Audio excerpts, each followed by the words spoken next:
देखिए जी, मैं इस वक्त मौजूद हूँ वही बिल्डिंग, वही सानिया 2026 जो गुल प्लाजा, बहुत बड़ी सानिया हुई है कराची में।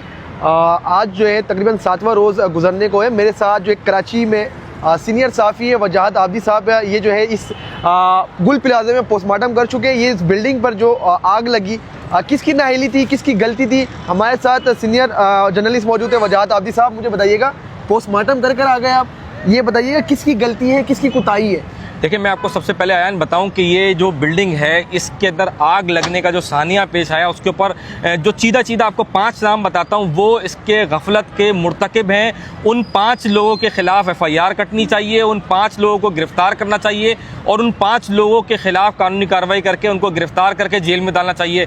पहला म्यूनसिपल कमिश्नर अफजल जैदी, जो KMC का म्यूनसिपल कमिश्नर था, वो डायरेक्ट हेड है फायर ब्रिगेड का।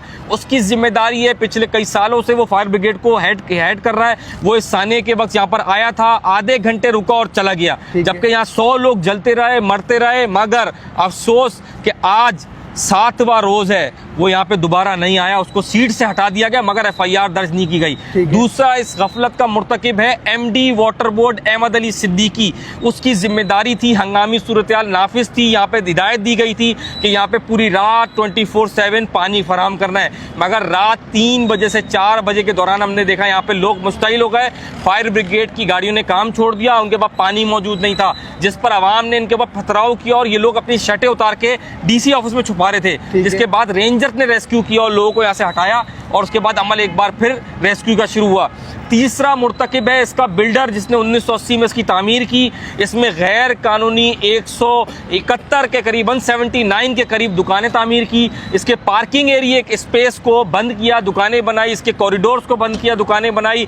तो इस बिल्डर के खिलाफ भी FIR होनी चाहिए। चौथा इसका मुर्तकिब है यूनियन का सदर, जिसने इसकी जिम्मेदारी थी कि जब आग लगी तो वो लोगों को बाहर निकालने के लिए रेस्क्यू करता, सारे दरवाजे खोलता। हमने वीडियोस में देखा सोशल मीडिया के ऊपर, जो लोगों की जानिब से डाली गई, जो अंदर लोग मर गए, वो मरते मरते वीडियो बनाते रहे कि हमें गेट नहीं मिल रहे, गेट बंद है, गेट खोलो, ताले खोलो। सदर है, मार्केट जो सदर है तनवीर पास्ता साहब, वो कह रहे हैं कि भाई किसी गेट पर ताला नहीं लगी हुई थी। देखिए अयान, तनवीर पास्ता के कहने से अब ये बातें साबित नहीं होंगी। जो सोशल मीडिया पे वीडियोस मौजूद हैं, जो आग लगी अंदर बिल्डिंग के अंदर से लोगों ने वॉइस भेजे, वॉइस मैसेज, वो एविडेंस हैं, वो वीडियो एविडेंस हैं। जब FIR दर्ज होगी तो वो इन्वेस्टिगेशन का हिस्सा बनेंगी कि उन वीडियोस में लोग मरते मरते ये बता रहे हैं कि गेट बंद है, हम कहाँ से बाहर निकलें। यहाँ पर बात ये भी साबित कर रही है कि कुछ लोग कह रहे हैं कि एक दुकान से आग लगी, वो भी बच्चे जो है ना माचिस से खेल लेते, मगर इतनी तेजी से आग कैसे फैल गया? मतलब एक दुकान से फिर चारों एतराफ में कैसे घेर लिया? देखिए अयान, अंदर से बिल्डिंग, अगर आप आम दिनों में अगर इस बिल्डिंग में जाते तो आम दिनों में इधर सांस लेने की जगह नहीं है।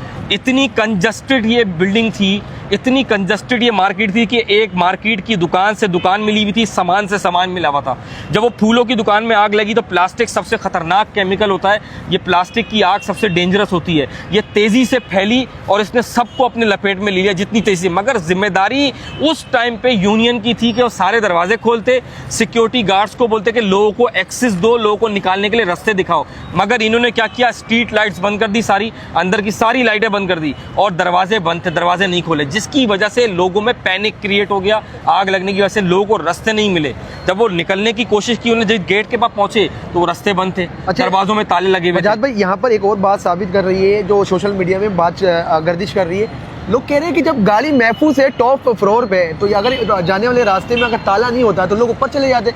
मगर वो तनवीर पास्ता साहब जो यहाँ के सदर है, प्रेसिडेंट, वो कह रहे हैं कि ताला तो लगी भी नहीं थी, मगर हम देख रहे हैं गाड़ी जो है ऊपर से महफूज आई है नीचे, तो मतलब ताला मुमकिन है तो लगा हुआ था ताला। अयान देखिए, इन्वेस्टिगेशन का प्रोसेस शुरू हो गया है, क्योंकि सबसे पहला अमल जो था वो लाशों को निकालना था, क्योंकि लाशें जो हैं उनके जो बॉडीज़ के पार्ट मिले हैं वो भुरीदा हो चुके हैं। अब उनमें शायद DNA करने का भी लिक्विड मौजूद नहीं है कि जिससे हुकूमत सेहत के जो डॉक्टर्स हैं वो उसका DNA कर सकें। तो इस कंडीशन में तो लाशें निकाली गई हैं। तो अफसोस के साथ ये तनवीर पाशा साहब सिर्फ अपने आप को बचाने के लिए सोशल मीडिया का सहारा लेकर या मीडिया का सहारा लेकर झूठ बोल रहे हैं। एविडेंस मौजूद हैं हमारे और आपके सामने, ये हम नहीं कह रहे। सोशल मीडिया पे बेतहाशा वीडियोस वायरल हैं जिसमें जो मरने वाले लोगों ने वीडियोस बना के अपने लवाहिकीन को भेजी, लोगों को वॉइस मैसेजेस भेजे कि अंदर रास्ते नहीं हैं, अंदर दरवाजे बंद हैं, हमें निकलने की जगह नहीं है। 2 लोगों की वीडियो मौजूद है जिसमें से एक पठान था जिसने खिड़की के पास सीढ़ी लगाई और वो अंदर गया और अपने भाई को कंधे पे डाल के लेकर आया। वो वीडियो भी सोशल मीडिया पे मौजूद है। तो अब झूठ का सहारा लेकर अपने आप को बचाने का रास्ता नहीं है। अब सच सामने आ गया है, सच सामने आ रहा है। जब इन्वेस्टिगेशन होगी, FIR कटेगी, तो DGSBCA भी इसका मुर्तकिब है, क्योंकि वो इस टाइम पे इक़्तिदार की सीट पे बैठा हुआ है। वो डायरेक्टर है, सीट का DG है। उसकी जिम्मेदारी बनती है कि एक बिल्डिंग के अगर अंदर इल्लीगल दुकानें थी तो उसको तोड़ता। क्योंकि देखें, हुकूमत वक्त हज़रत उमर के दौर में अगर आप जाएँ तो वो ये कहते थे कि अगर मेरे दौर में एक चींटी भी मर जाएगी तो अल्लाह ताला मुझसे सवाल करेगा। तो शर्म नहीं आ रही इन इक़्तिदार के ऐवानों में बैठे हुए लोगों को यार, कि आप क्या 100 लोग जल के मर गए यार, उनकी हड्डियां तक नहीं बची, और आप बेगैरतों की तरह बेहिस होकर आज ये बातें कर रहे हो कि इस पे आके सियासत मत करो। और भाई DGSBCA पे FIR करो, DGMD वाटर बोर्ड पे FIR करो, म्यूनसिपल कमिश्नर अफजल जैदी पे FIR करो, इसके बिल्डर पे FIR करो, इसकी यूनियन पे FIR करो। जो मुर्तकिब है उन पे 100 की 100 FIR होनी चाहिए, जितने लोग मरे, ताकि ये हिस्ट्री क्लियर हो और ये एग्जाम्पल बने कि आज अगर इस सानिया में लोग मरे तो उनके खिलाफ FIR दर्ज की गई कल को, ताकि कोई सानिया ना पेश आए। तमाम महकमे करप्शन करने के बजाय लोगों की जानों को महफूज कर सकें। अरे करप्शन तो ज़िंदगी भर कर सकते हो, ये वो महकमे जो ह्यूमैनिटेरियन बेसिस पे चलाए जाते हैं, फायर ब्रिगेड, हेल्थ डिपार्टमेंट, आपकी मोर्चरीज, ये तो वो इदारे हैं जो मतलब लोगों को मदद फराम करते हैं, मैयतों को, लोगों को बचाने के लिए। मगर अफसोस है हुकूमत के ऊपर, शहर के ऊपर, कि हम इसमें भी करप्शन कर रहे हैं। ये भी बता दीजिएगा कि हम मेयर साहब को यहाँ पर देख नहीं रहे आवाम के दरमियान। वो आते हैं सामने DC ऑफिस की बिल्डिंग पर चढ़ते, वीडियोस बनाते, गायब हो रहे। क्या उनकी वो हिम्मत खत्म हो गई कि पब्लिक के बीच पे रहे वो? देखें, आवाम इतनी ज़्यादा मुश्तइल है, जिनके 100 लोग अभी तक मिसिंग हैं यान। जो अदाद शुमार मौजूद हैं वो 85 अदाद शुमार तो DC ऑफिस में मौजूद हैं। उसके अलावा भी लोग यहाँ पर आ रहे हैं जिनके लोग मिसिंग हैं। अभी तक वो ये साबित नहीं हो रहा, डिक्लेयर नहीं हो पा रहा कि उनके घर वाले शायद गुल प्लाजा आए थे या कहीं और मिसिंग हुए हैं, क्योंकि अंदर जो बॉडीज़ हैं वो सही सलामत नहीं है। उनकी हड्डियाँ हैं, उनका भी DNA नहीं हो सकता। ये साबित ही नहीं कर सकते कि आप कितने लोग अंदर मरे। तो इस वक्त आवाम इतनी ज़्यादा मुश्तइल है कि सियासतदान डरे हुए हैं। उनको पता है कि यहाँ पर जो सियासतदान आएगा वो आवाम उनको मारेगी। इसी वजह से उन्होंने लॉ इन्फोर्समेंट एजेंसीज को यहाँ पे इतनी भारी तादाद में तैनात कर दिया है, और मीडिया के ऊपर भी पाबंदियां लगा रहे हैं, सोशल मीडिया पे भी पाबंदी लगा रहे हैं, जनरल पब्लिक पे पाबंदी लगा रहे हैं, मतलब साफ़ी हज़रात को भी कवरेज करने से मना किया जा रहा है। इसीलिए रोक रहे हैं क्योंकि आप आईना है, आप उनको आईना दिखा रहे हैं, आप उनको सच दिखा रहे हैं। सच किसी से बर्दाश्त नहीं होता।